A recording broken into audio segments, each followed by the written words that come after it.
Gimana sih cara unggah dokumen? Kalau gagal upload dokumen, gimana nasibnya dah?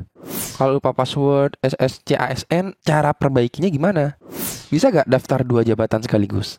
Bisa ngubah dokumen gak sih? Kalau nge-cancel instansi pilihan, bisa gak? Mau tahu gimana caranya? Yuk, mari kita bahas.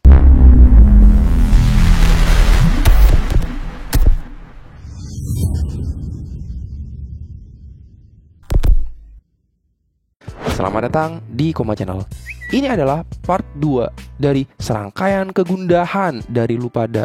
Nah, pertanyaan yang gua suguhkan itu dijawab oleh pihak terkait sendiri, jadi aman untuk dikonsumsi. Langsung ke pertanyaan pertama. Bagaimana cara unggah dokumen persyaratan? Nah, pastikan ukuran file dan jenis file yang akan diunggah tidak melebihi dari batasan masing-masing dokumen yang dipersyaratkan di SSCASN. Apabila melebihi dari batasan ukuran yang ditetapkan, maka secara otomatis file atau dokumen yang Anda unggah akan ditolak oleh sistem. Lo tau gak sih kenapa dokumen yang diunggah ukurannya kecil-kecil gitu? Ya harus dong, karena yang ikut banyak banget, bisa 1 juta lebih bahkan.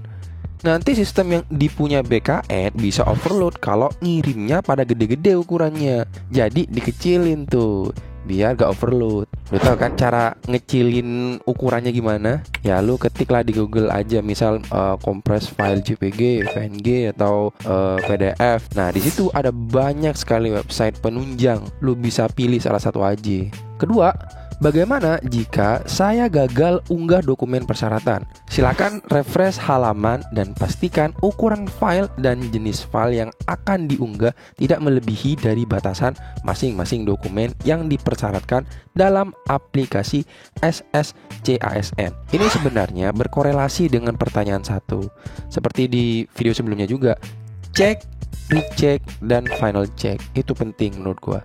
Ketiga, bagaimana jika saya lupa password login ke pendaftaran SSCASN? Nah ini kebiasaan ya, kalau orang pelupa ya memang ya bodo amat gitu sama seleksi ini. Apalagi kalau misalkan orang yang ikut hanya setengah hati doang, pasti ya udahlah gitu, lolos gak lolos syukurin gitu. Jadi jawabannya silakan akses halaman helpdesk SSCASN di link ini, kemudian pilih menu reset password akun SSCASN dan lengkapi form isian yang disediakan. Jadi lu klik link ini nih, terus kemudian pilih menu reset password akun SSCASN, terus lengkapi deh formulirnya. Gampang.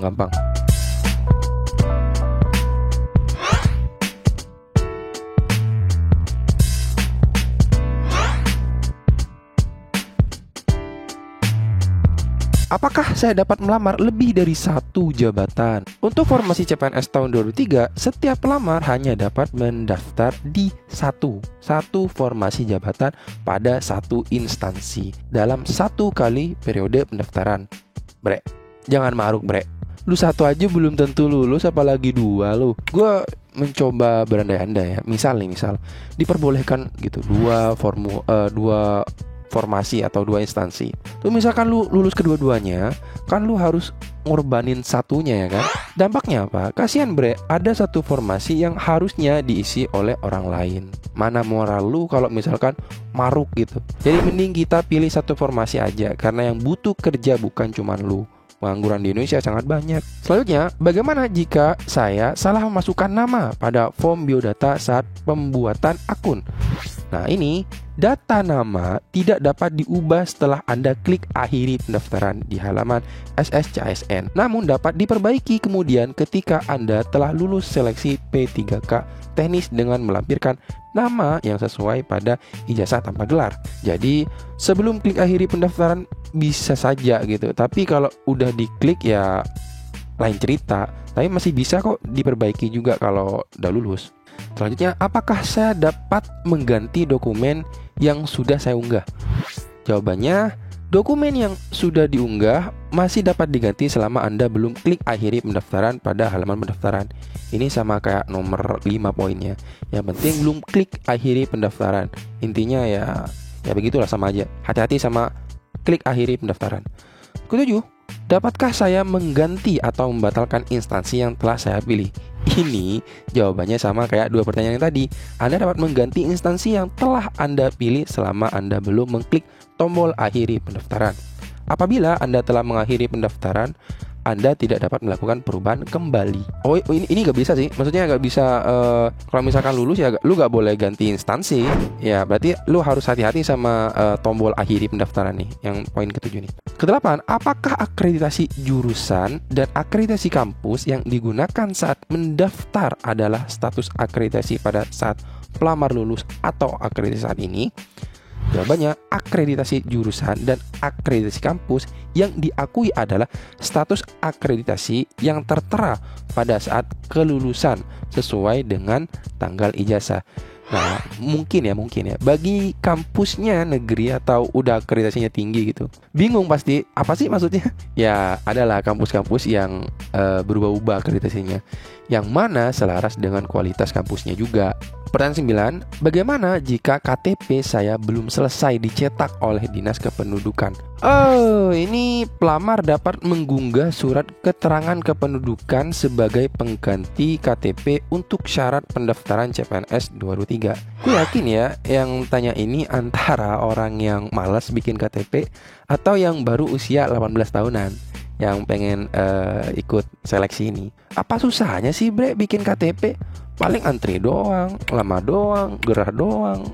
Banyak juga ternyata ya. Oke, ke-10, apakah yang disebut dengan masa sanggah? Nah, ini bagi yang baru ikut CPNS yang mungkin bingung juga, apa sih masa sanggah? Kok ada di jadwal pendaftaran? Nah, gue tahu orang yang baru pertama kali ikutan CPNS masih rada bingung sama terminologi ini. Nih gue baca ini. Masa sanggah adalah waktu pengajuan sanggah yang diberikan kepada pelamar untuk melakukan sanggahan terhadap pengumuman hasil seleksi. Hasil seleksi ini maksudnya seleksi administrasi dan seleksi SKB. Nah, kalau SKD itu kan karena CAT dan itu dalam lingkup teknologi lah ya. Itu sulit ada masa sanggah kecuali memang ada kecurangan di situ. Dan waktu tanggapan sanggah oleh instansi untuk memverifikasi kembali sesuai persyaratan umum dan khusus yang ditetapkan instansi dengan dokumen persyaratan, dan waktu tanggapan sanggah oleh instansi untuk memverifikasi kembali kesesuaian persyaratan umum dan khusus yang ditetapkan instansi dengan dokumen persyaratan yang diajukan pelamar sampai dengan penetapan keputusan sanggah.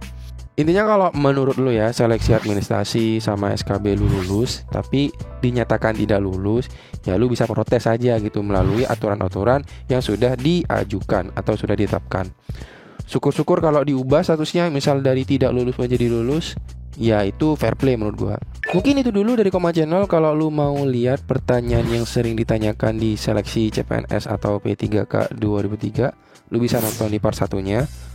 Itu keren-keren juga pertanyaannya. Kalau pengen tahu ya, kalau lu mau nanya silakan tulis di kolom komentar. Gua tahu konten ini memang bertujuan untuk menyelesaikan masalah ketika lu seleksi administrasi, seleksi SKD, SKB juga. Jadi gue persilakan kita bahas bersama di kolom komentar. Gue bakal ngasih tahu kalau misalkan gue tahu. Kalau misalkan kalian tahu, kalian bisa mengkomentari juga. Gue dari Koma Channel. Jangan lupa like, comment, subscribe, dan terima kasih.